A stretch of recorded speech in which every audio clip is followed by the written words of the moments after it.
Oi galera, eu sou a Galega, professora de Geografia, e a nossa temática de hoje será Domínios Morfoclimáticos do Brasil. Para o Enem é uma temática que tem sido recorrente, então vamos lá. Vamos começar aqui dividindo de acordo com a classificação do Absaber. Então nós temos os domínios, primeiramente denominado amazônico. O que a gente vai observar? Que ele vai apresentar um relevo misto. Por quê? Porque nós vamos ter planícies, nós vamos ter depressões e nós vamos ter planaltos residuais. A gente consegue ver isso aqui, ó, num perfil de um rio. Aqui a gente tem a área de planície, as áreas de depressão e as áreas de morros residuais ou de planaltos. Então a gente pode dizer aqui que temos planícies, mas também a gente tem depressões. Beleza? O que a gente vai identificar ainda? O clima desta área, observem aqui cortado pela linha do Equador. Consequentemente, nós vamos ter um clima chamado equatorial. Qual é a característica, gente? A característica é esta aqui, ó. Vocês vão ter um índice pluviométrico super elevado. Observem que as colunas estão extremamente altas e a gente tem uma linha de temperatura também extremamente alta. Então nós sabemos que esse clima ele é quente e ele é também chuvoso. O índice pluviométrico anual aqui vai ultrapassar 3.000 milímetros. Não esquecendo que a amplitude térmica, o que é a amplitude térmica? A diferença entre a temperatura máxima e a mínima não vai ultrapassar 6 graus centígrados. Quando a gente observa a vegetação, é claro que a gente está se referindo a uma floresta. Que tipo de floresta? Uma floresta estratificada, heterogênea. E a gente vai conseguir ver essa estratificação aqui, ó. Vocês vão perceber bem claramente um tipo de vegetação que vai se desenvolver dentro da água, que é a mata de igapó. Depois uma mata que ela vai estar sujeita ao período de inundações, que é a mata de várzea, e aquela que vai estar bem distante da rede hídrica, que vai compor a mata de terra firme. Então a gente tem uma floresta heterogênea. Nós temos uma floresta latifoliada, o que significa que a folha é grande, ela é larga. Nós temos uma floresta higrófila, vai se adaptar à umidade. Uma floresta chamada perinifolia, o que significa que eu não tenho uma estação específica para perda de folhas, porque eu não vou ter nenhuma estação muito fria, nenhuma estação muito seca. E ainda tem o perfil de ser ombrófila, o que significa que ela é sombria, escura, com a dificuldade da penetração do raio solar em função da estratificação. Desde aquela pequena árvore que se desenvolve dentro d'água até árvores de 60 metros de altura. Beleza, aí a gente vai observar um segundo domínio. Aqui está o domínio do Cerrado. O que a gente consegue observar? Que é uma parte já do Planalto brasileiro. Então a gente vai identificar aqui o Planalto chamado Central. E este Planalto Central, devido à composição dos tipos de rochas, nós vamos ter a identificação como chapadas. Aqui está o perfil, ó. Eu coloquei aqui, ó, para vocês observarem o topo aplainado e as encostas com ainda um processo de degradação íngreme. Bom, o que a gente observa? O clima. Nós já estamos nessa faixa aqui, ó, nos afastando do Equador. Então nós vamos estar num clima chamado tropical. Quando a gente observa esse clima tropical, observem aqui no climograma, o que a gente vai perceber? Um período de muita chuva, que é o início do ano, e o final, então o que caracteriza um verão chuvoso, e aqui vocês vão perceber um inverno seco, quer dizer, o índice extremamente baixo. Claro que vai ter uma pequena oscilação de temperatura, o que a gente pode dizer que o clima tropical é marcado por duas estações, o verão chuvoso e o inverno seco. Tá aqui o perfil. E isso vai se refletir na vegetação. Por quê? Porque a gente vai ter espécies classificadas como tropófilas. Vem de tropical, quer dizer, vai se adaptar ao período da chuva, onde esses arbustos vão ficar copados, e depois o período da seca, onde a gente vai ter a perda de folhas. Posso dizer que são espécies decíduas? Sim. Posso dizer que são espécies caducifólias? Também. Então, na realidade, vai ter esse perfil de cenário aberto. Vocês vão ter uma composição florística, campos mais arbustos. Se a gente observar solos e a gente compara aqui, ó, no Amazônico e também no Cerrado, o que a gente percebe aqui no solo amazônico? Que ele tende a ser lavado. Então, podemos dizer que ele é lixiviado. Quer dizer, lavado pela chuva se eu tiver um processo muito intenso de desmatamento.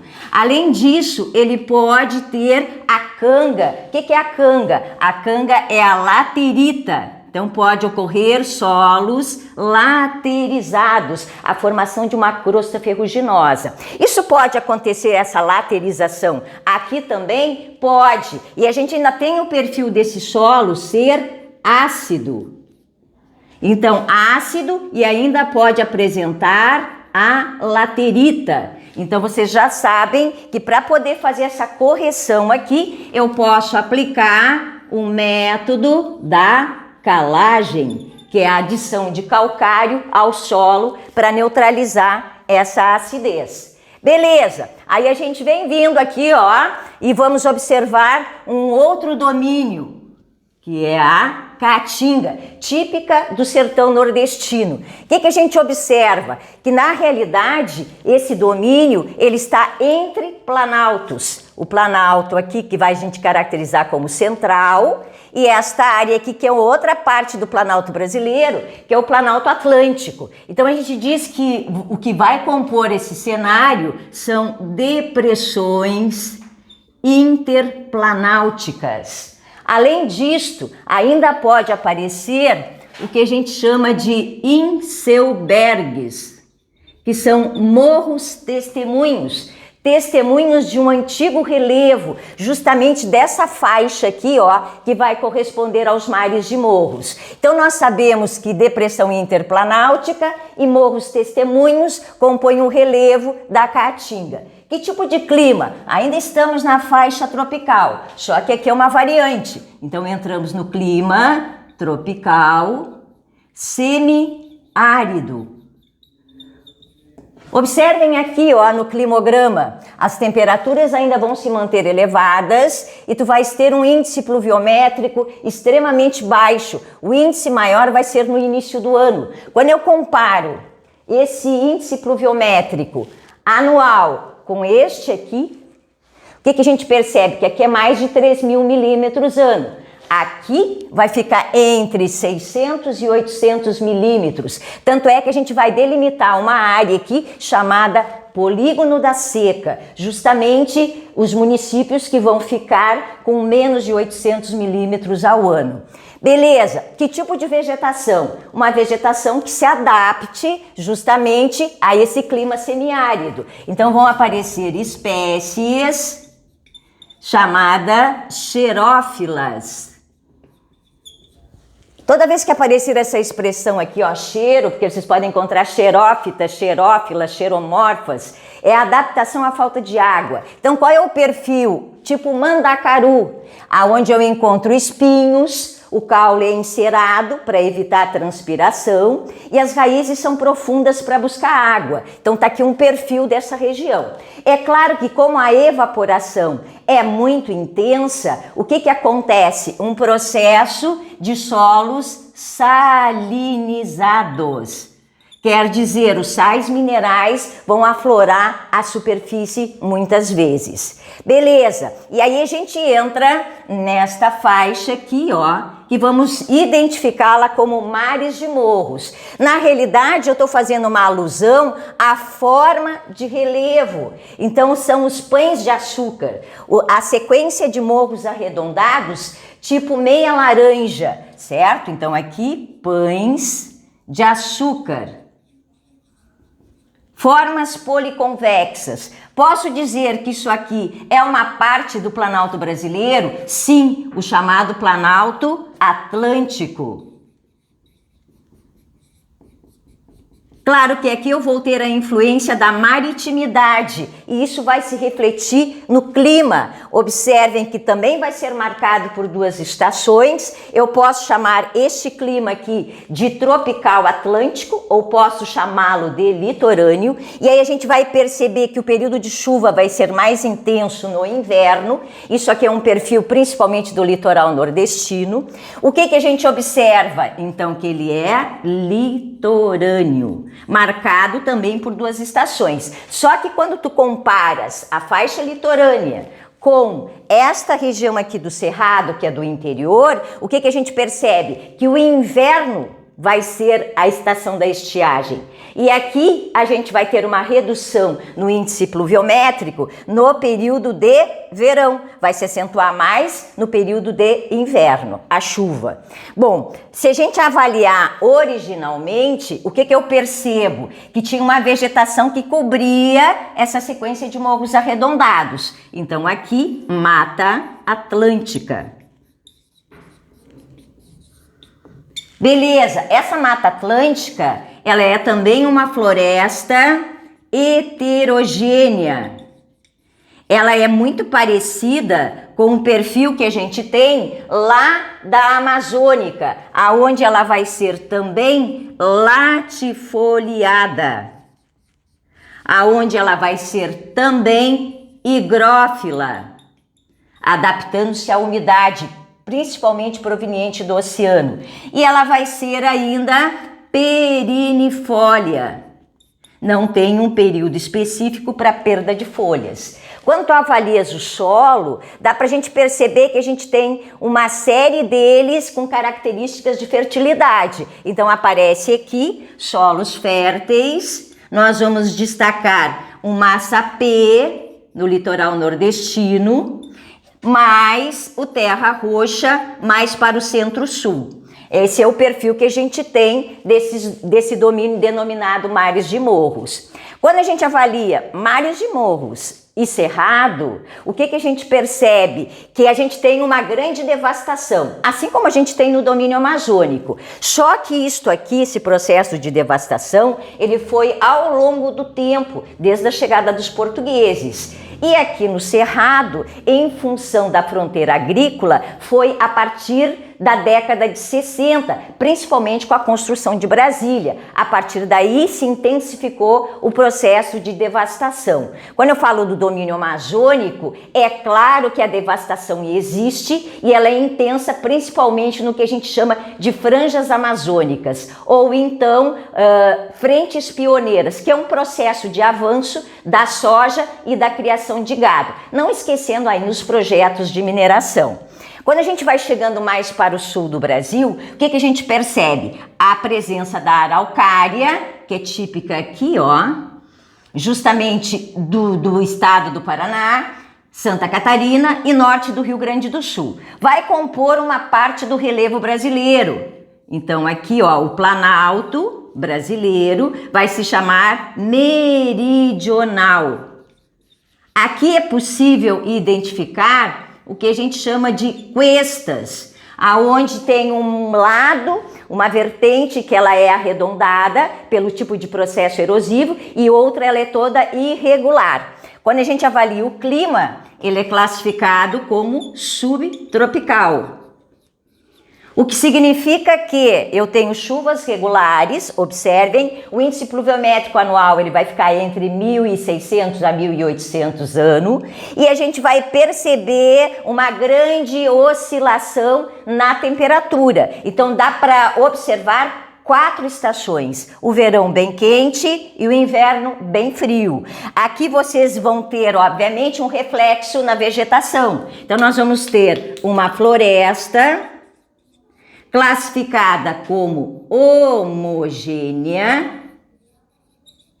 Por quê? Porque aqui a gente tem o predomínio de uma espécie, que é a Araucária angustifolia. E com certeza ela é aciculifoliada, folha fininha em forma de agulha.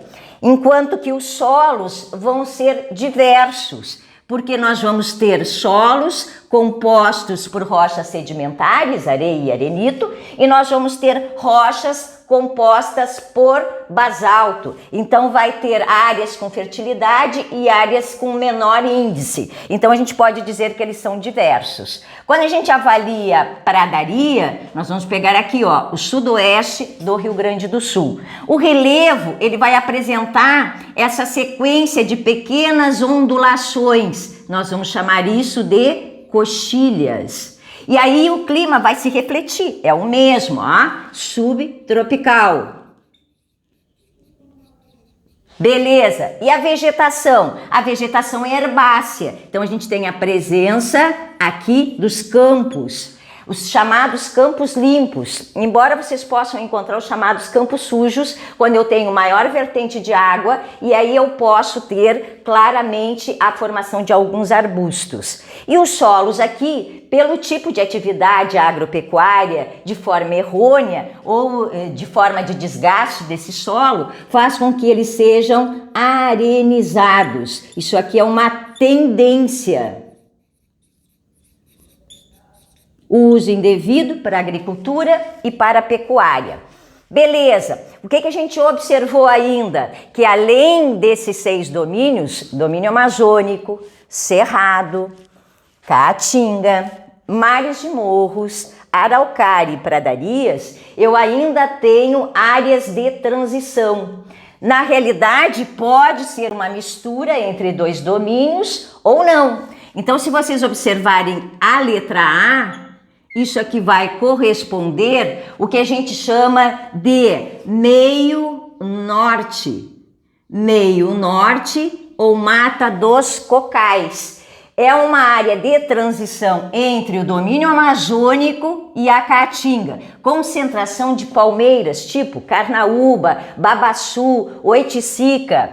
E aí vocês vão observar a letra B como sendo também uma área de transição, o que denominamos de agreste. É uma faixa intermediária de fato entre quem? Entre o sertão, que é seco, e o litoral, que é onde a gente tem a presença da zona da mata, o que significa que era a vegetação original que cobria os mares de morros. Então é uma mistura de fato. Ora parece que estamos no sertão, ora parece que estamos no litoral. E para fechar, o último complexo aqui, ou a última área de transição, que é o chamado complexo do Pantanal. Ele vai pegar aqui, ó, o sul do Mato Grosso e o sudoeste do Mato Grosso do Sul. Ele está muito ligado à dinâmica da bacia do Rio Paraguai. E a gente vai perceber aqui uma mistura. Florestas, tipo a Amazônia, cerrado, a gente vai encontrar palmeiras, campos. Então, na realidade, é uma biodiversidade oriunda do processo de cheia e de seca relacionada a um clima tropical.